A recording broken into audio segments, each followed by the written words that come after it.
नमस्ते। चलिए एक ऐसे सवाल से शुरू करते हैं जो हम सबके मन में कभी ना कभी तो आता ही है। आखिर इस जिंदगी का मतलब क्या है? हम यहाँ क्यों हैं? देखिए, ये सवाल उतना ही पुराना है जितनी कि इंसानियत खुद। और आज हम कुछ प्राचीन दर्शनों में इसके जवाब तलाशने की कोशिश करेंगे। तो सवाल है मनुष्य जीवन का उद्देश्य क्या है। अब देखिए, ये पूछना एक बात है, पर इसके जवाब उतने ही अलग अलग हैं जितने कि हम इंसान। सदियों से दार्शनिकों, संतों और हम जैसे आम लोगों ने इस पहेली को सुलझाने की कोशिश की है। और सच कहूं तो इसकी कोई एक सीधी सादी जवाबों वाली किताब नहीं है। तो इसका मतलब क्या हुआ? यही कि मतलब कि ये जो खोज है ना, ये एक कभी ना खत्म होने वाला सफर है। इस सफर में हम किसी एक मंजिल पे फोकस नहीं करेंगे, बल्कि हम ये देखेंगे कि प्राचीन भारतीय दर्शन हमें कौन से औजार, कौन से नक्शे देता है जिससे हम सब अपना अपना रास्ता खुद ढूंढ सकें। और हाँ, ये सवाल किसी एक देश या किसी एक जमाने का नहीं है। नहीं, ये तो एक ऐसी बेचैनी है जो हर इंसान के अंदर होती है, जो हमें बाहर की दुनिया से नजर हटाकर अपने अंदर झांकने पर मजबूर करती है। ये जानने की एक गहरी इच्छा कि हमारे होने का कोई बड़ा मतलब है। तो सवाल उठता है, इस अर्थ को खोजें तो खोजें कैसे?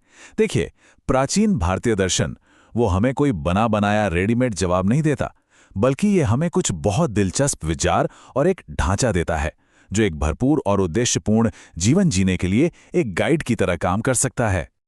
तो इस ढांचे की आप कह सकते हैं सबसे पहली और शायद सबसे जरूरी कड़ी है धर्म। अब धर्म का मतलब सिर्फ ड्यूटी या मजहब नहीं है। नहीं, इसे ना एक अंदरूनी कंपास की तरह समझिए, जो हमें बताता है कि सही क्या है। यह हमारे कामों और फैसलों को एक बड़ी कॉस्मिक व्यवस्था के साथ जोड़ने में मदद करता है। मतलब सिर्फ अपने लिए नहीं, बल्कि सबके भले के लिए सही काम करने का रास्ता।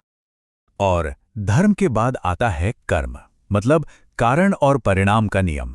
सीधी सरल भाषा में कहें तो हमारा हर एक काम, हमारी हर एक सोच, हमारा हर चुनाव हमारे आने वाले कल को बना रहा है। कर्म वो रास्ता है जिसे हम अपने हर एक कदम से खुद बना रहे हैं।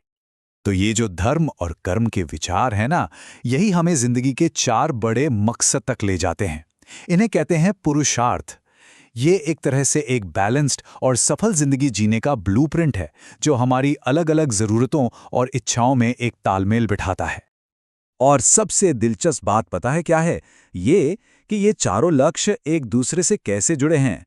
देखिए, यहाँ है धर्म यानी सही रास्ता, फिर है अर्थ यानी पैसा और सिक्योरिटी, काम यानी इच्छाएं, और आखिर में मोक्ष यानी आध्यात्मिक आजादी। और इन सब की नींव वो है धर्म। ये पक्का करता है कि हम पैसा और अपनी इच्छाएं सही रास्ते पर चलकर पूरी करें, जो हमें आखिर में मुक्ति यानी मोक्ष की ओर ले जाता है।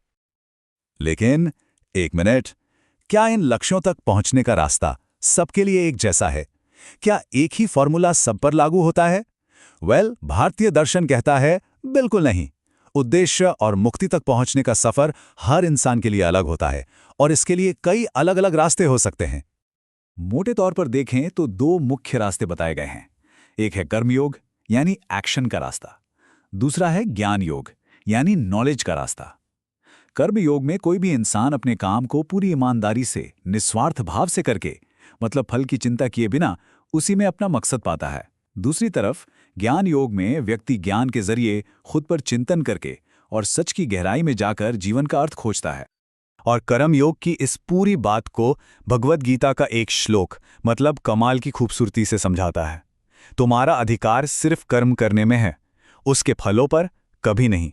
सोचिए, सिर्फ एक लाइन में पूरा सार बता दिया। तो ठीक है, ये सारी बातें हो गईं, ये प्राचीन ग्रंथ, ये गहरे विचार, पर आज हमारे लिए इनका क्या मतलब है? अंत में ये सब कुछ हमें एक ही जगह पर वापस ले आता है, हमारे अपने अंदर। क्योंकि असली जवाब वो किसी किताब में नहीं है, वो हमारे भीतर ही है।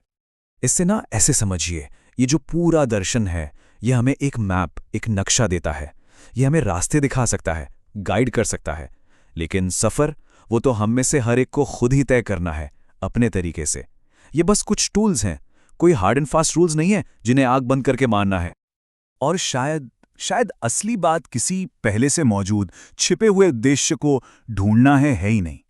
शायद बात उद्देश्य को बनाने की है, रोज अपने कर्मों से, अपनी वैल्यूज से, अपने रिश्तों से।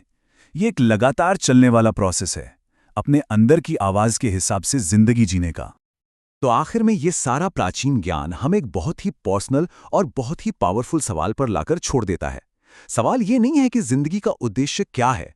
असली सवाल ये है कि हम अपनी जिंदगी को क्या उद्देश्य देते हैं। इस पर सोचना तो बनता है ना।